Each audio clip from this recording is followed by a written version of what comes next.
Hi everyone, this is Al McKay. Welcome to episode 115. I'm speaking with the team at Unit Image. Let's dive in.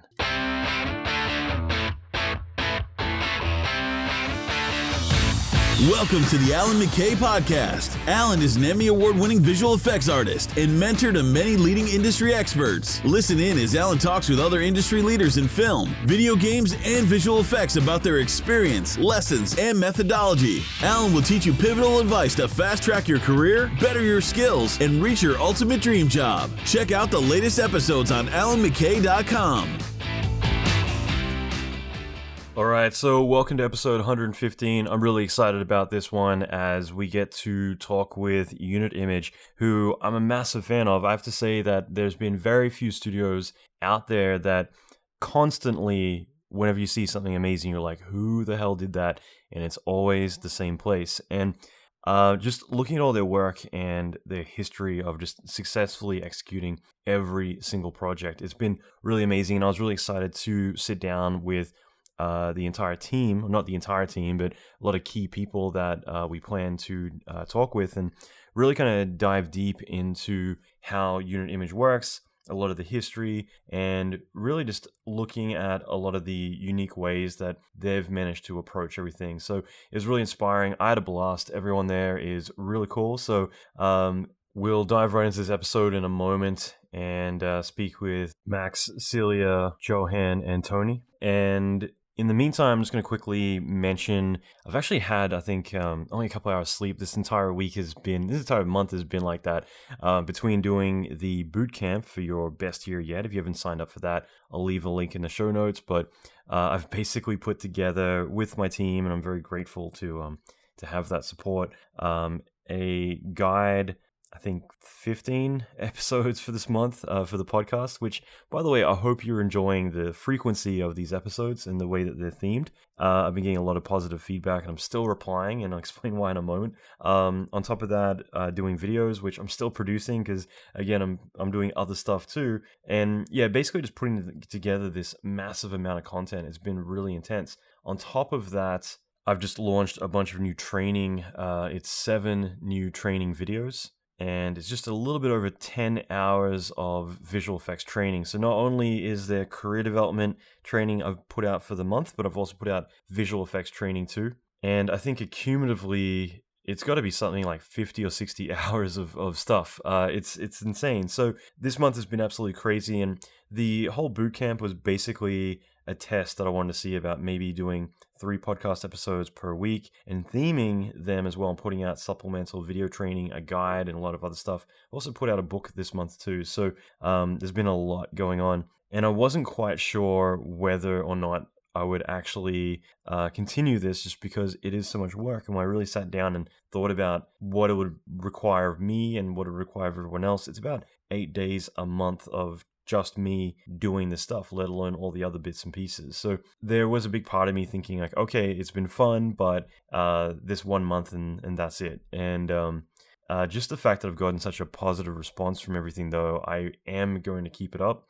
as demanding as it's going to be to put out all of this stuff every single month. But yeah, I mean, if everyone is finding this beneficial, if everyone is getting a lot from it, then I want to be able to make that commitment to keep this going. So I'm going to hopefully enjoy getting a day off one of these days pretty soon, and then I'm going to be getting right into setting up the boot camp for January.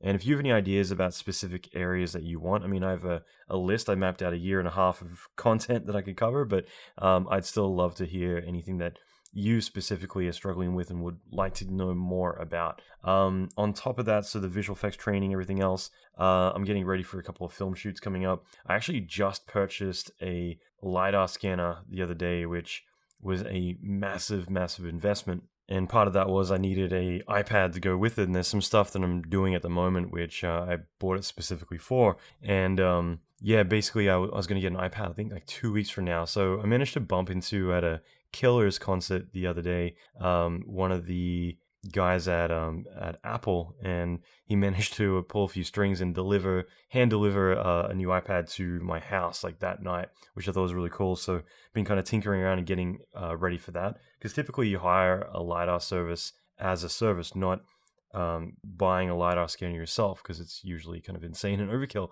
But it's been kind of interesting to kind of gear up for this. And yeah, there's been so much other stuff going on, but obviously the 2 boot camps and the training for this month has definitely been big. And I'm really eager to get more of this out. But if you want to go to the show notes, it's www.alanmckay.com/115. And if you want to specifically tackle the training, it's available until January 12th. And it's, like I said, just over 10 hours, 7 videos. You can go to alanmckay.com/decay, so DECAY, and you'll be able to gain access to all of the training there. So that's definitely, something really huge I'm really proud of. We did a lot with that. We shot all that on the Epic W camera, and yeah, we did all the match moving. I had one of the guys from Weta do all the match moving for it, which was really cool. And so check out the training. I'm going to leave it there and get right into this episode. But again, I want to thank Maxime and everyone at Unit Image for taking the time to chat. So let's dive in. Yeah, let's get started. So again, thanks for taking the time to do this. And do you guys want to quickly just introduce yourselves? Yeah, sure. Yes, so I'm Max.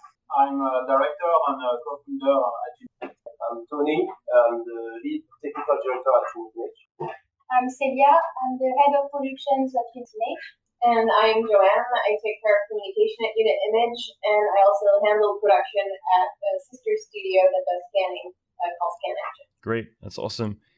So who is Unit Image? Do you guys want to just give a bit of a background on what your company does? So Unit Image in a nutshell. So we are full CGI and VFX Studio based in Paris. 4 of us. So Léon Bérelle, Dominique Boidin, Rémi Kozyra, and myself created the company 7 years ago. And we started. We were 4 in a small room like that. You can see the room, but it's very small. And then after consistently growth, we are 70 people. We have now growing capacity, and the number of minutes we can produce is getting bigger and bigger each year. And most our famous entre guillemets, c'est un peu prétentieux. I quote. Okay, so our more iconic projects we have done, it's like the Crew trailer, the video game, the Division trailer.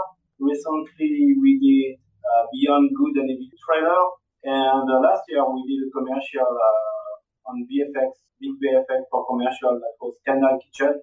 I don't know if you saw it, the one with the Velociraptor in the kitchen.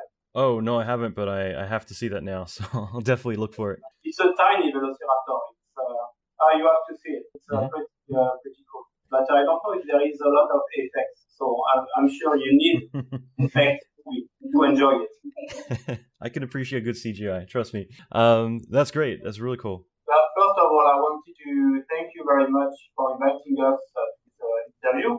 I remember that I was looking at your work for years, and that was very inspiring for me. So it's a great pleasure to be interviewed by you. Well, thanks so much. Well, I could say the same. So, honestly, I mean, the work that you guys do is amazing, and I think that in a lot of ways, it's going to really set the bar very high for everyone else. So, it's really amazing. In fact, I'll have to say, I'll be in Paris in March, so maybe I can swing by and grab a beer with you guys if there's time. Yeah, great.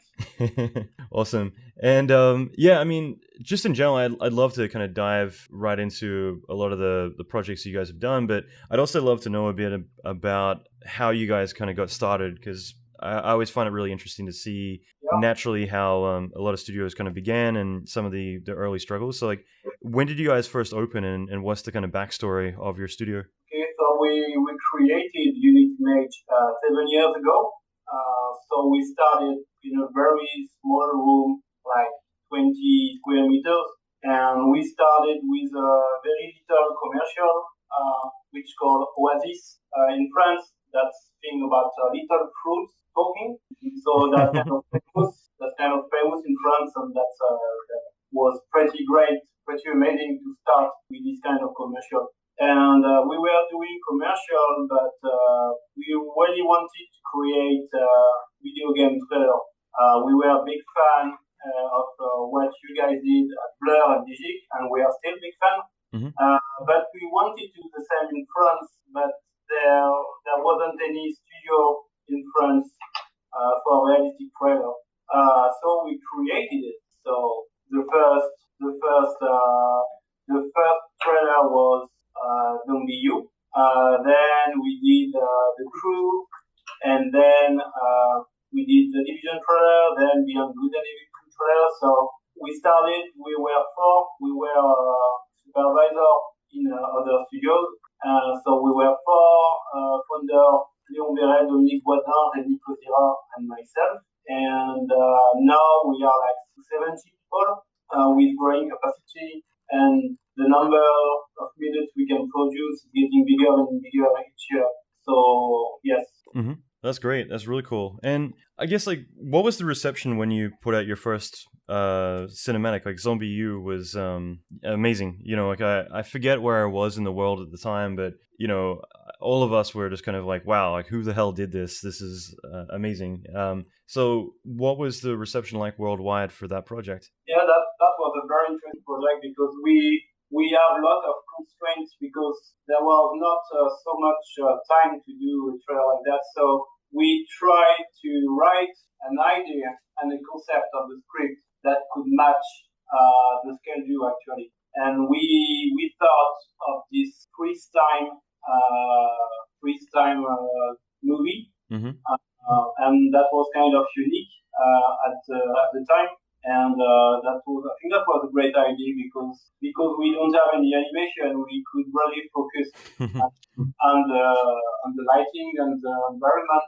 So that was a very small team with a very small schedule, but we did it, and I think that was pretty great to work on a project like that. Yeah, no, I think it's such a great idea to have like a frozen moment in time, but still manage to tell a story in a way through all the shifts, through the environments and everything. I think it was really great. And just to kind of jump around a little bit, with that project at the time, like, what were the tools that you were using for it? For this project, we use the same we use now. It was V-Ray for the rendering and 3ds Max for modeling the environment of characters. We use also ZBrush. That's it. At the moment, we didn't use Mari Photoshop for this stream. But because that was a frozen characters, we used a Kinect, a Microsoft Kinect, and we put the artist in the posing, and then with the Kinect you can scan, so you have a very rough scan. Mm-hmm. It was great for the character artists, so they can see the fold of the cloth and everything. So it helps us a lot, and that's the first time we wanted to use Scan, and that was the premise of Scan Engine actually. That's so cool. That's really cool. So yeah, you guys have a sister company that you do a lot of body scanning. So is that the origin of that kind of came from the Kinect and the kind of uses you had for it early on? Yeah, kind of, actually. I think the next step was when I don't know if you remember the trailer for The Division. So for Tom Clancy's The Division, for that one, the need for super high quality, great looking characters became even higher. So at that point, the four founders decided to build their own photogrammetry structure just for that trailer, and the result was actually really good and very helpful for the team as well, so they could start working from there instead of from scratch. So it saved a lot of time. And they noticed, because they kept on using that structure for other trailers after on, but also other studios came asking for that actually to use that structure. So they understood over time that this was a demand that was pretty high in France, so it made a lot of sense to make it a service that would help other studios as well, other studios for CGI, VFX, or video games in France and abroad. I think that's kind of the history of Scan Engine, and now it's a full-blown company. That's cool. That's so awesome. Yeah, and again, it's one of those things that's just growing every day. I've got a friend, Paul Debevic. He, I think, just scanned Obama the other day, which I thought was kind of cool. Yeah, and it's kind of funny. I actually worked on a Division cinematic for Blur back in 2014, I think. This is a while ago. But yeah, that's really awesome. And yeah, so like in general, you guys have is it one big rig, or do you have multiple rigs? Like, what's the typical like features of your company that you guys focus on? We have a growing structure. Actually, we started off with 90 cameras. We upgraded to 120 about a year and a half ago, and now we're up to 150 cameras. Wow. And that's for body, faces mainly. But we're also doing a lot of R&D for object scanning, but that's a mobile structure, so secondary. Structure. Cool. Oh, I love it. That's really awesome. And yeah, just in general, like I think it's really cool. Like, did you guys always want to focus on game cinematics, or was it just something that kind of naturally progressed? I know that what we really want to focus on since the beginning. So we did commercial at the same time, but what we wanted to do is a video game trailer.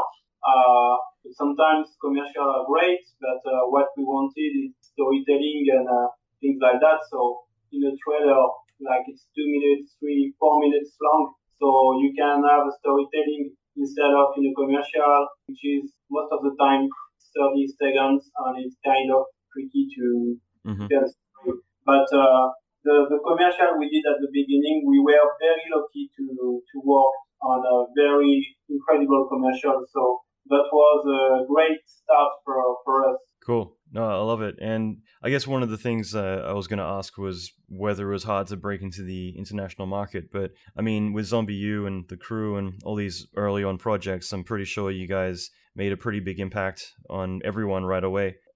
Yeah, exactly. We were lucky enough to start the company with this amazing project. And so it gave us a lot of visibility around the world. And so year after year, we did more trailers for Ubisoft, and then the doors started to open everywhere for us. And so we were able to work with Square Enix in Japan for Kingsley, Final Fantasy 15. And then we worked also with Activision, and we tried to work with as many people as possible, because we really love to have a variety of jobs and projects at Unity Mage. So thanks to the first project we did, all the doors are starting. That's so cool. And I'm just kind of curious, like, what do you think was the most challenging project to date? I mean, obviously you've worked on a lot, and it seems like every single one of them kind of pushes the bar even more. But so far, I mean, is there any project that comes to mind as being, one of the biggest challenges, either time-wise or just ambition and trying to pull off something so big? The most challenging one was the Division for us. It was the first time we had 3D characters talking to the camera with not a lot of action. It was really challenging because we have to bring the 4 main characters to life, and for that we relied a lot of photogrammetry. It was the first time since Ghost Recon trailer we used and we use it. And it was the first time too we used the performance capture for the facial motion capture system. That's cool. So it was very challenging to do all those new stuff at the same time. And also we have to build many huge scenes from New York for this trailer. We have to do Times Square, Madison Square Garden, and the hardest part was to bring life to this environment. The crowd, the car, smokes, and so we sent the team to New York to take a lot of reference pictures and videos, and we used also for bringing the crowd to life. We started to scan engine structure to scan all the artist studio to make the crowd models of the cinematics. It was really fun at the time. So it was really the main goal of this project was to bring the life on the movie. That's awesome. And how many people worked on that project? On the Division trailer, I think it was around 45 people. That's amazing. Like, such a small team to do such a large scale of stuff. That's really cool. And just kind of curious, like, what was the turnaround for a project like that? Obviously, there's a lot of characters and a lot of realistic environments. So yeah, for this one, there was so many characters, as Tony was saying. There was the main characters, but also all the crowd. So we were up to 53 characters at the end. and many environments, because the concept of the film is to have yesterday and today. So you have for each environment you have two versions, and so yeah, basically for all traders it take like around 6 months to do it, and but it depends on the fact that we are writing the story or not. And it was not the case on the Division, but usually we are writing the stories of the trailer we do, and so it takes a bit more time to agree on the writing and everything. And that's great. And just curious, like talking more about that, like when a project typically comes in, what's your level of involvement in the beginning? Do some clients come to you with the script already in mind, or do they usually come and get you to kind of put it together a treatment of what you think would make a really great script? So it depends of the project, but most of the time we have a brief from the client. So they show us the game, and we have to write a trailer that match the artistic direction and everything of the game. But sometimes, especially on commercial, like the Division, like Celia said, we received the script, and it was great. But it is exactly what you shouldn't do in CG. That means in one shot you have one different character and one different environment. So it wasn't really reasonable. Reasonable, can I say that? Okay. Yeah. And but because the script was cool, we really wanted to do it, and I think that was the right decision, because that was a lot of work. But that was amazing to see it on YouTube on the commentary, and when you see the finished work and you have so you're pretty happy. Mm-hmm. Yeah. No, it's great. And just to go again, I think that everyone would love to nerd out and know more about behind the scenes on this, just because again, it's kind of a chance to look into all the magic that you guys do. But typically with your teams, like how many people would you say do effects, or how many are doing lighting and environments? And did you guys use a lot of mocap, or was it keyframed? Like what was the process typically? On the Division especially? Yeah, I figure it'd be a good one just to talk about. Okay, so if I take the example of the Division, so we used a lot of mocap because it's all human characters. And but for a project like Beyond Good and Evil 2, it was interesting because we had animal characters, but also there were animals but humans, and there were also humans, completely humans. So we had to use mocap and keyframe. So we tried to keep, as I was saying before, various techniques in the project we do. But for the Division, it was mainly motion capture and keyframe animation for the facial. But we also did motion capture for the facial, so it was like a mix, And about the number of people for each department, I don't know, it depends on the project, but I would say between 5 and 10 people by department.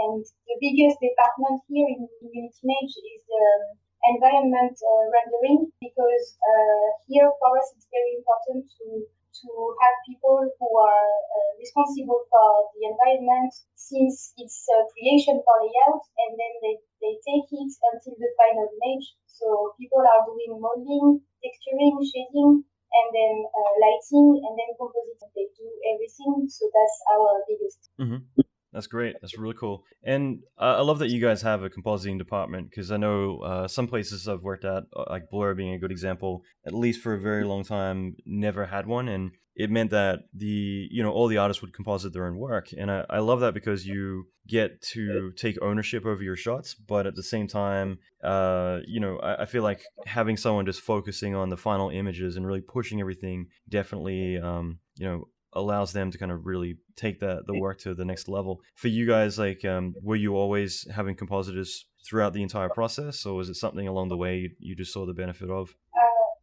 Like Celia said, the composer is always the same people as the environment artists, but with the VFX project with the live integration we did recently, like Canal Kitchen, we have to bring some new compositors to make the team grow, because of the time of the project. The schedule of the project was very short, and it's not what we do all the time, but this time it was a separate department for the philosophy of Unity Image is to have a generalist profile of people who can do from the start to the end of the shot, and it was really what we want to keep. Mm-hmm.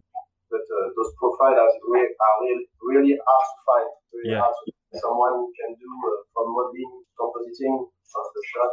It's very hard to find. Yeah, I think it's definitely become a popular thing for everyone to become specialized in certain areas. And yeah, so usually you find a lot of people who are just one area. I just model or I just rig. And I definitely think that as artists, having a good understanding of the entire pipeline, and how things work, even if you still specialize, it definitely makes you a stronger artist, because that way you're able to help out other departments, you're able to handle your workload, and also you're always thinking about where your work needs to go in the pipeline, so you can take into consideration the other artist needs. So yeah, I definitely think that's important if you can find those people who have all-rounded skills, in each area. It's not only for the compositing departments, but also for modeling department. We have modelers that do the hair simulation for the movie. We have also modelers that can do FX for the movie too. We are not only one department specialized people. We have many people here that are doing more than they have to do on their department. Yeah, the thing is, the more you are responsible for the shot, for the movie, the more you are involved, the best quality you have. That's our philosophy, because I think it is the same thing at Blur, because we are not 1,000 to make movie, but we prefer to have small team, but like snipers. We don't have to have big army. We have to have small snipers. I like that. And yeah, I was curious, does your studio rely on a lot of custom developed tools, or do you tend to work with the tool sets that you're given? Yeah, we have some custom tools already developed by each department, but that was in the past. But because we are doing more and more of this stuff, we decided 8 months ago to build a big production pipeline tool to help artists for doing boring tasks, automatization, and simplify the transfer of resources between departments. Mm-hmm. So it's development, but it's really providing to help artists do that. That's great. And has previs become a big part of your workflow? I mean, I imagine it's a very critical part in the very beginning. Yeah. We've been trying to make this department grow, and so now we have more and more people doing this, so that we have everything we need before the shooting. And it's becoming more and more important. Cool. That's really cool. And just curious about effects. Obviously, that's something I like to hear all about. But with your effects department, what tools do you guys typically use? Yeah, we rely a lot of we rely on Houdini a lot. Houdini is the best tool actually on the market, but we still use VFX, Enix, in particular on P-Flow. I know you are a big user of P-Flow, and it depends on the artist needs. If he wants to do some small config FX or Phoenix AD, he can do it. It's not Houdini is not the only way to do this, but we started to use a lot of Houdini because it's really powerful. Yeah. No, I love Houdini for its workflow. It's kind of interesting because it definitely, I feel like in some productions it can require a lot more time, artist time to get results, but at the same time, like the procedural workflow is amazing. It's great for doing setups, FX setups, to do a lot of shots. Yeah. Cool. That's great. And yeah, just curious about some of the projects. I mean, do you want to talk a little bit about some of the challenges on For Honor, like what you ran through and some of the more prouder parts of that you guys did? On For Honor, there were several challenges. That's why we really love this project. The first one was the introduction scene with many special effects and like very heavy special effects. So this was very fun to do. It took a lot of time, but I think that the destruction was absolutely perfect. So we were very happy to destroy everything. Mm-hmm. And then we had the time lapse, and it was also super cool to do because it's very beautiful. And so the time lapse was a big challenge because we had to do a beautiful choreography with the characters popping. at the right moment, and the lighting changing, and also the trees growing. So we had to use big tree, and that was new to us. And also we had to use a golem for the crowd. That was also new to us. So the time lapse was a challenge because it was important to understand that a lot of time had passed in the story, but it had to be beautiful at the same time. And then there was the choreography with the people fighting, and it was a challenge, but it was super cool to do because we worked directly with the game people in Canada, and we were able to work with the person in charge of the fighting choreography for the game, and also with the actors from the game. So they all knew perfectly how to fight in a foreigner style, and that's why we were able to have a fighting scene with like very realistic. Mm-hmm. Yeah. So I would say that were the challenges for Honor, the special effects, the time lapse, and the fights. Cool. I love it. And I was just curious about Good and Evil 2 as well. I mean, the characters in that are amazing. So, like, were there any big kind of technology shifts that you guys did on some of these projects in terms of getting like photorealistic characters? Not especially technology, but I mean that was just a lot of work because we really want a signature for the visual development of this movie. That was a lot of talk between cartoony and realistic stuff, and I think it's kind of between, between realistic and cartoony. So this is a visual development of the movie, but we don't use special technology. Tell me if I'm wrong, but we just have to raise the quality of our fashion rate. It was the same. We use work, but we have to raise it at another level to bring the pig and the monkey to life. So it was very challenging on this department. And also probably making credible anthropomorphic creatures. Mm-hmm. So it's like you have to make a pig feel like it's human or that it conveys human emotions. I think this is the same for the monkey actually, so it's probably a huge challenge. this is keyframe animation. There is Wow. some capture animation, but most of the animation is keyframed. So yeah, that was a lot of work, as Joanne said, to bring life to these characters, to make them realistic, because you can't find any references about pigs. So that is very hard. That was very fascinating. Mm-hmm. And we had to create like new steps of production for these characters because they had to look perfect and really realistic, even if they are not real. And so we had to work a lot on the blend shape, and as Tony was saying, on the facial rig, but also on the rig for example, the pig, for his fat to be moving, and for the muscles also to be seeable on the monkey. So we created like new production steps that can raise the quality and the realistic aspect of the characters. Character dynamics. That's so cool. And in the beginning, you guys mentioned the tools that you initially started out with when you first launched your studio. What about now? Like, what are the key tools that you're typically using in production? Same as we do before, plus we use Mari because we rely a lot on Udins, and what's more, it's practically the same as we started. We started to use shotgun for the production because the team are bigger and bigger. Mm-hmm. We assess every shot, every task. That's it. I mean, we work a lot to make artists focus on artistic stuff and not technique stuff, So for now, like sometimes you start your day, it's like 80% of technical stuff, and it's very hard for the artists. So we want them to focus on what they like and what they are good at. So we want them to focus on artistic things. So that's why we are working on our workflow. Bring people with new tools like close with Maya. In the past, close with slide, but Maya was more effective. So now we use Maya for close. We use also Marvelous Designer close as well. But at the time we used, it wasn't very production ready. We use a mix with Maya and Marvelous because the tools are the same that we start working. Cool.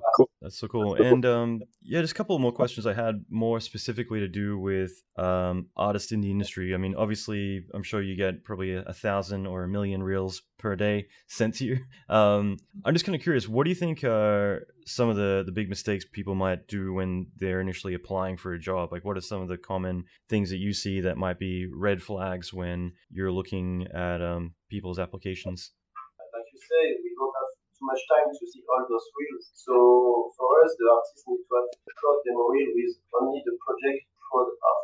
Because it's better to have a short one with a short catchy one instead of having a big long reel with many projects not interesting for us. We don't have much time to see all those reels, so it's better to have a small one than a big one with we don't even watch it. So we don't have time to watch it. Yeah. And obviously not 1,000 breakdowns of the same shots throughout the reel. Yeah.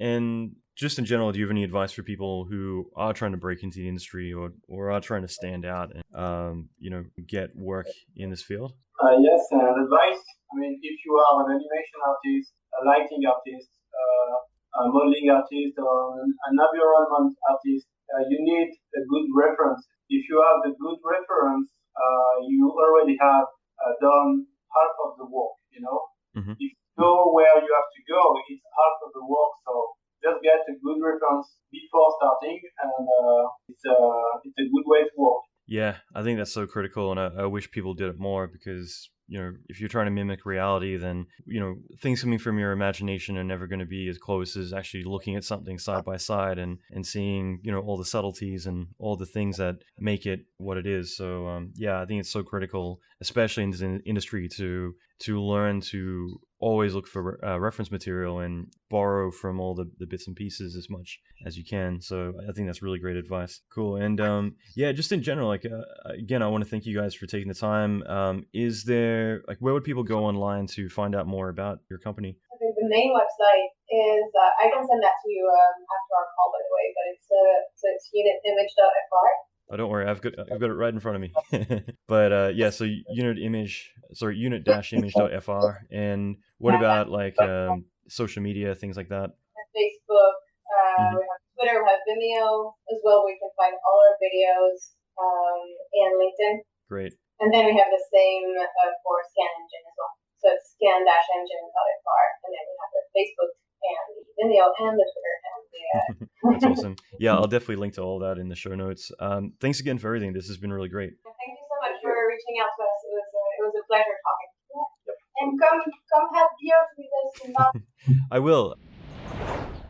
Okay, I want to thank Maxime, Celia, and everyone else for taking time out to do this episode. I had a blast. Honestly, it was really cool talking with everyone, and it's really inspiring what everyone at Unit Image is doing. So I hope we can do a follow-up sometime. If you want to check out the show notes, which will include a lot of really great quotes, other information, everything from this episode. I love the notes that we have. If you go to alanmckay.com/115, okay, so the number is 115, you'll be able to access that there. In addition to that, if you want to get the bootcamp training, which goes along with a lot of the episodes for this month, your best year yet, and you can access this anytime. So it doesn't matter whether you're listening to this in December or whether you're listening to this in March 2019, you'll be able to access this training. So it's alanmckay.com/best year yet. One word, best year yet. There'll be also a link in the show notes as well. And finally, the training, which will only be available, the visual effects training till January 12th. You can go to alanmckay.com/decay. So it's DECAY. Okay, I need to get some sleep. I hope you enjoyed this episode. I'll be back with episode 116 on mastering a new skill tomorrow. And also next interview episode is going to be episode 118 with Justin Fields from Ironclad Studios. So that's definitely going to be a really cool one. All right, so thanks again to everyone at Unit Image, and rock on.